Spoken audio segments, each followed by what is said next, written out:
Go? Okay. So today I am going to make some homemade crawfish etouffee. So I'm going to kind of show you the process. I'm going to turn this fire off because I don't want this butter getting any browner. So I'm just going to go over the components that you need to make an original crawfish etouffee like we eat in Louisiana. Now everybody has a little bit of different recipe, so if this is not exactly how you make it, don't freak the hell out. Just try it and see what you think, okay? So in this pan I have a stick and a half of butter melted. I'm fixing to make a roux. A roux is just butter or oil, some sort of fat, mixed with flour, okay? I prefer to use butter if I'm making a blonde roux. And a blonde roux, this is not a bad blonde joke. You know, I do have blonde friends and I love them. They are very smart, no matter what they tell you. Anyway, getting back to the roux. A blonde roux is one that you're just going to cook down till it's light brown. So for your etouffees, things like that, you're going to do a light roux. So if this was a gumbo, I would cook it and cook it and cook it until the flour and butter was a really dark color.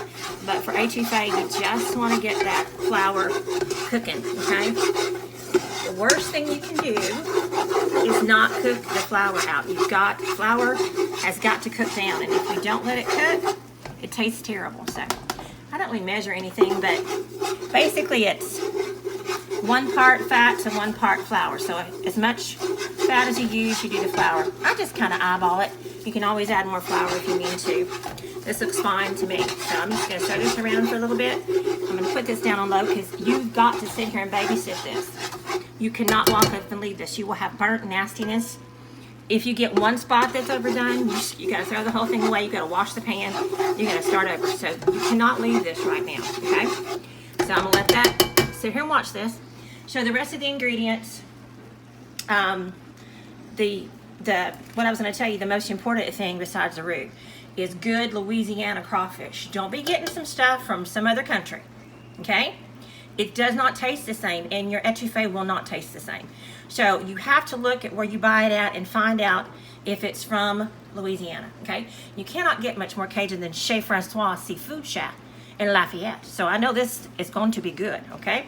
2 pounds, okay? Defrost it, and when we get ready to put it all together, the seafood stock is going to come from here. So what I'm going to do after I get my crawfish meat out of here, I'm going to run hot water in these bags, and all of this little bit, the fat off the crawfish that's stuck to the side is going to make my stock. So I'll show you all the process when I get it put together. So what I'm going to do right now is season my flour. Okay, you got to season every layer of your cooking, people. We've talked about this before. Drives me crazy when I see people cooking and they throw the seasonings in at the last minute. No, you don't give your seasonings time to incorporate. You got to have layers of flavor, okay? So this is when you start your seasoning right now. Flour has no flavor, people. It doesn't. Okay? You got to add the flavor. So Cajun seasoning, I don't measure. Okay? It's fine. Give it some color. What kind of seasoning do you use? Oh, I use Tony's Asheries, but you can use Slap Your Mama. You can use whatever your favorite brand is. Just check on the back and make sure they have the cayenne pepper, the paprika, the garlic in there, because that's what you want. I'm also going to put, because Cajun seasoning doesn't have a lot of salt in it. It's mostly spicy, so I'm going to add some salt. And I'm a black pepper girl because you can't have, I put black pepper on everything except for ice cream. I've never tried that. It might be good. I could try it. I might do that one day and let y'all know how it is. Okay, so I'm going to crank the fire up a little bit because it's lost a little bit of its zuzu. Crank that fire up. Mix those seasonings up. So now what we're going to do is we're going to add all these chopped vegetables in here. And we're going to get these incorporated. Okay? All these. I know. It looks like a lot of veggies, right? Well, I want to taste my stuff. I don't want little tiny itty bitty diced pieces of onion. Oh, that's all. Get that out of there. We don't want that. I want big hunks of vegetables to flavor my roux. Okay? This is all going to get coated with that roux. Okay? And we're going to watch this. And once these vegetables are all good and sweated down, what that means is they get translucent. They get clear. They get weepy. They get cooked. Okay?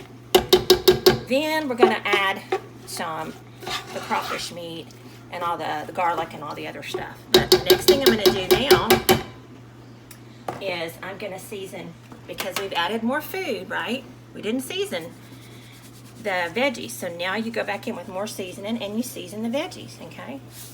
Every layer gets seasoned. That's what the difference in the taste is. You can't just throw seasoning at the end of the pot and then you think every bite's gonna taste good. No, you got to let this seasoning cook down and mix with all this stuff, okay? All right, so this is the first part, step 1 of how to make crawfish etouffee. So I'm gonna let this cook down. When I get ready to put the crawfish and everything else in it, I'm gonna do another video, okay? See you later.